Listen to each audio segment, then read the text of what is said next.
आप सभी का खैर मकदम है आपके अपने official YouTube channel chalk and duster academy में एक बार फिर से। और आज आप लोगों के लिए मैं एक शानदार वीडियो लेकर हाजिर हुआ हूं। जैसा कि आप लोगों को मालूम है कि अभी करंट में जो है वो CUET UG यानी कि अंडर ग्रेजुएशन के जो है वो फॉर्म जो है वो जारी कर दिए हैं NTA ने 1 मार्च को। 1 मार्च से जो है वो आपके फॉर्म जो है वो फिल हो रहे हैं। अगर आप 12वीं में हैं या आप 12वीं के एग्ज़ाम पास कर चुके हैं या फिर आप अपीयरिंग में हैं, तब भी आप लोग जो है वो इस फॉर्म को जो है वो भर सकते हैं। इस फॉर्म को भरने के लिए हमें जो है वो 2-3 चीज़ों की जो है वो ज़रूरत पड़ती है। जैसे फॉर एग्ज़ाम्पल आपकी एक ईमेल होनी चाहिए। इसके अलावा आपका एक फ़ोन नंबर होना चाहिए, आपके गार्जियंस का हो तो भी चल जाएगा। इसके अलावा आपका आधार कार्ड या कोई और गवर्नमेंट की कोई आईडी हो, वो भी आप लोग जो है वो लगा सकते हैं। इसके अलावा अगर आप लोग OBC कैटेगरी से हैं या रिजर्वेशन कैटेगरी से हैं तो उसका आपको जो है वो सर्टिफिकेट जो है वो लगाना पड़ेगा, क्योंकि वहाँ पर आपको जो है वो उसका रिजर्वेशन मिलेगा।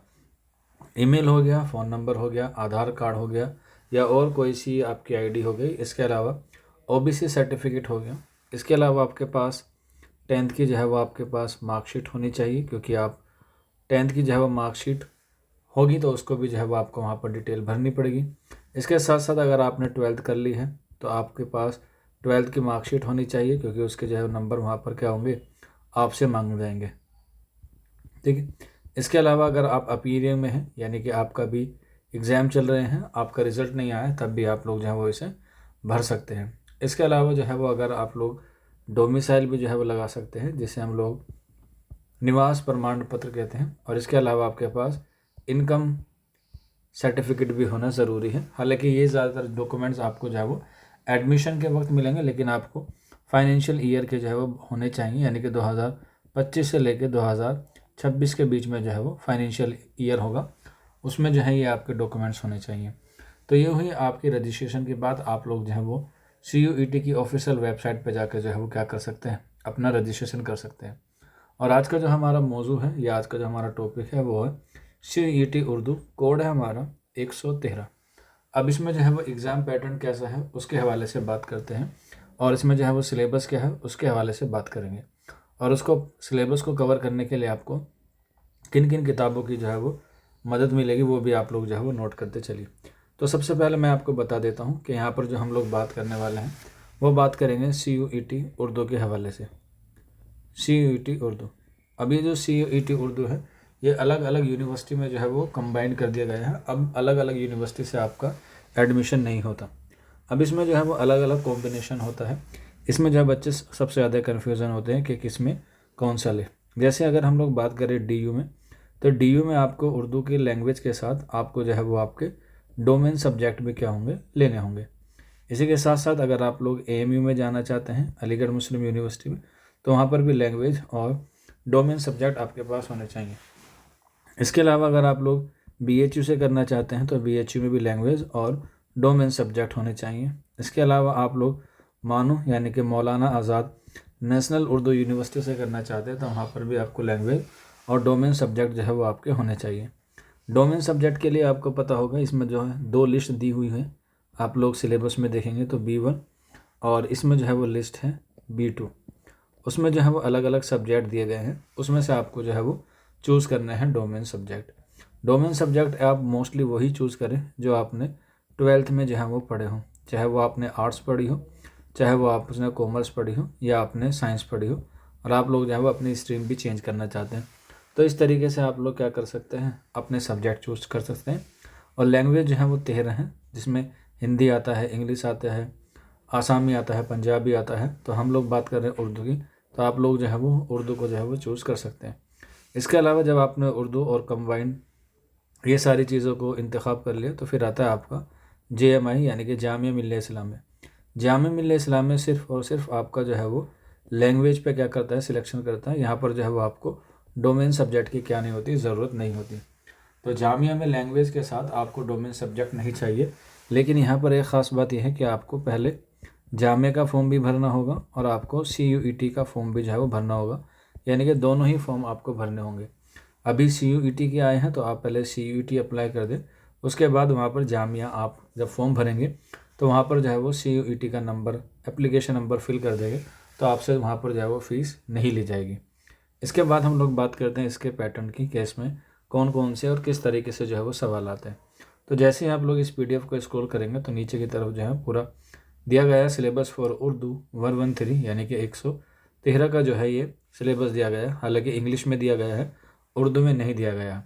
इसमें जो है वो 3 तरह के आपसे क्या पूछे जाएंगे, पैराग्राफ पूछे जाएंगे और पूरे सवाल में आपको तकरीबन 50 क्वेश्चन होंगे और उन 50 क्वेश्चन में आपको जो है वो 40 क्वेश्चन करना होगा और उन्हीं से जो है वो आपकी क्या बनेगी, कट ऑफ बनेगी। एक क्वेश्चन जो है वो आपका 5 नंबर का होगा, यानी कि 40 × 5 = 200, यानी कि आपका जो पेपर होगा वो 200 नंबर का होगा। और यहाँ पर जो है वो नेगेटिव मार्किंग भी देखने को मिलेगी और नेगेटिव मार्किंग है 0.25 की, यानी कि अगर आपका नंबर गलत होता है या आपका कोई क्वेश्चन गलत होता है तो आपका 1 नंबर जो है वो क्या कट लिया जाएगा, एक्स्ट्रा काट लिया जाएगा।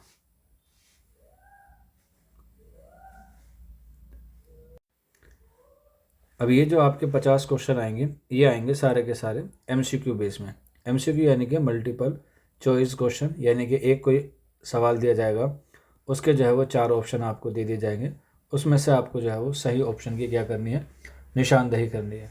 अब ये जो MCQ आपसे पूछा जाएगा उसके लिए ये जो है सिलेबस दिया गया है, जिसमें से आपको 3 पैसेज दिए जाएंगे, जिसमें एक होगा फैक्चुअल, एक होगा नैरेटिव और एक होता लिटरेरी के तौर पर जो है वो आपसे सवाल पूछे जाएंगे। यानी कह सकते हैं एक कहानी दे दी जाएगी आपको और उन कहानी के बेस पर जो है वो आपसे सवाल पूछे जाएंगे और आपको जो है वो उसके सवाल के जवाब देने होंगे पैराग्राफ पढ़ के। अगर उसमें आंसर पैराग्राफ से अलग होगा तो आप पैराग्राफ से अलग नहीं देंगे, बल्कि जो इक्तिबास जिसे हम लोग कहते हैं पैराग्राफ को, इक्तिबास में से पढ़ के आपको क्या देना है, आंसर का, सवाल का जो है वो जवाब देना होगा। इसके अलावा यहाँ पर कुछ वर्बल एबिलिटी आपसे पूछी जाएगी, ये हम लोग कह सकते हैं अदब के लिहाज से इसमें सवाल पूछा जाएगा। आपसे जो है रीअरेंजिंग द पार्ट पूछा जा सकता है, मतलब किसी की पैदाइश कब हुई ये पूछा जा सकता है, किसका ताल्लुक़ गज़ल गोई से है, किसका नज़म से है, इस तरीके से आपसे जो है सवाल पूछे जा सकते हैं। इसके अलावा आपसे मैचिंग पूछी जा सकती है, जैसे ये आ सकता है हाली, तो हाली की मैचिंग करिए कि हाली का ताल्लुक़ किससे है, तो आप लोग बता सकते हैं अलीगढ़ तहरीक से है। इसके अलावा सज्जाद ज़हीर का ताल्लुक़ किससे है, तो आपको पता होगा सज्जाद ज़हीर का ताल्लुक़ तरक्की पसंद तहरीक से है। इसके अलावा आपको पता होगा कि हल्का अरबाब ज़ौक़ का ताल्लुक़ किससे है, तो आंसर हो जाएगा इसका नून मीम राशिद। तो इस तरीके से आपको क्या करना होगा, इनकी जो है वो मैचिंग आपको लगानी होगी। और इसके बाद होगा चूजिंग द करेक्ट वर्ड, यानी कि इसमें जो है वो 4 वर्ड दे दिए जाएंगे और उसमें पूछा जाएगा कि बताइए मैं इंदरजा झेल में से कौन सा हर्फ जो है वो क्या है, सही है। तो इस तरीके से आपको क्या करना होगा, सही लफ्ज़ की भी निशानदेही करनी होगी। 3 जो है वो अलग होंगे, एक जो होगा वो सही होगा और इस तरीके से आप लोग जो है वो उसको जो है वो सही कर सकते हैं। जैसे चूजिंग द करेक्ट वर्ड में मैं आपको बता सकता हूँ, जैसे हमें बताना है कि इसमें से तुर्की लफ्ज़ जो है वो कौन सा सही है, तो अगर आपको पता होगा तो इसका आंसर आप लोग जो है वो जवाब दे सकते हैं। तो इस तरीके से जो है वो आपको पता चल जाएगा कि तुर्की लफ्ज़ कौन सा सही है, तो आंसर हो जाएगा ऑप्शन सी, तुर्की जो है वो सही लफ्ज़ है। इस तरीके से आपसे जो है वो सही अल्फाज की निशानदेही करने के लिए बोलेंगे। इसके बाद नेक्स्ट टॉपिक होगा सिनोनिम्स और एंटोनियम्स, यानी कि पर्यायवाची हम लोग जिसे कहते हैं और मुतज़ाद कहते हैं। जैसे आपको मालूम है कि अगर पूछ लिया जाए कि आफ़ताब का जो है वो मुतज़ाद क्या होगा, तो आफ़ताब का मुतज़ाद हो जाएगा महताब, यानी कि अपोजिट। सूरज का चाँद हो जाएगा, दिन का रात हो जाएगा। इस तरीके से जो है वो आपको ये सारी चीज़ें जो है वो पता होनी चाहिए। इसके अलावा हवा, जैसे इसको हम लोग कह सकते हैं हवा जो है वो एक लफ्ज़ है, हवा का हम लोग इसका एक सिनोनिम्स बता सकते हैं, जिसे हम लोग पर्यायवाची कहते हैं, या हम लोग कह सकते हैं उसका एग्ज़ाम के हवाले से ऑप्शंस में जो भी होगा वो आपको जो है वो सही आंसर जो है वो लगा देना है। जैसे हवा को हम लोग नमी कह सकते हैं, हवा को हम लोग समीर कह सकते हैं, और भी दीगर अल्फाज हैं। इस तरीके से जो है वो आपको एग्ज़ाम में जो है वो सवाल पूछे जाएंगे। तो जो बच्चे फॉर्म भर रहे हैं वो फॉर्म जो भरेंगे वो बड़े इत्मीनान से भरें। अगर किसी बच्चे को कोई डाउट रहता है फॉर्म भरने के रिगार्डिंग, तो ये नंबर है 9045220432। इस नंबर पे आप लोग रब्ता कर सकते हैं, आपको जो है वो सारी इन्फॉर्मेशन जो है यहाँ पर मिल जाएगी। बाकी अगली वीडियो में मैं आपको बताऊँगा कि फैक्चुअल जो इक्तिबास होता है, नैरेटिव इक्तिबास कैसा होता है और लिटरेरी इक्तिबास कैसा होता है, इन सब की जो है मैं आपको सारी चीज़ें जो है वो स्टेप बाय स्टेप बताता चलूँगा आने वाली वीडियोज़ में। तो आज की वीडियो में इतना ही था। मिलते हैं आप लोगों से जल्दी नेक्स्ट वीडियो में।